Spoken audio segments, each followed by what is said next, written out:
Good morning. আজকে মানকচু butter recipe দেখাবো। রেসিপিটা কেমন লাগলো সবাই জানাবে। প্রথমে মানকচুটাকে কুচিয়ে নিয়ে ধুয়ে নিতে হবে, তারপর মিক্সিতে দিয়ে পেস্ট করতে হবে। এবার মিক্সিতে ভালো করে পেস্ট করে নিতে হবে। তারপরে একটা ছেঁকনির সাহায্যে রসটাকে ভালো করে চেপে চেপে ফেলে দিতে হবে, দিয়ে ওটা পাশে সরিয়ে রাখতে হবে।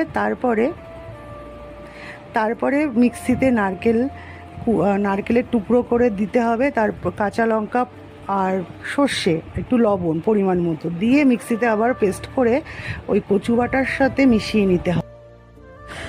এবার কিছুটা সাথে লঙ্কাও দিতে হবে, একটু ঝাল ঝাল হলে ভালো লাগে খেতে।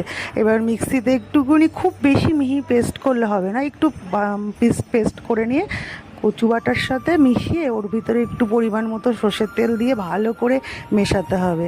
ব্যাস, আর কি, গরম গরম ভাতে খেতে হবে। যত ভালো করে মেশাবেন, পারলে হাত দিয়ে মেশাবেন, তাতে খুব ভালো টেস্টটা হবে। আর একটু ঝাল ঝাল করলে খুব ভালো লাগে খেতে। আর কিছুই লাগবে না, ওই দিয়েই সব খাওয়া হয়ে যাবে। সবাই আমার ফেসবুকে ফলো করবেন, আর কেমন লাগলো সবাই জানাবেন।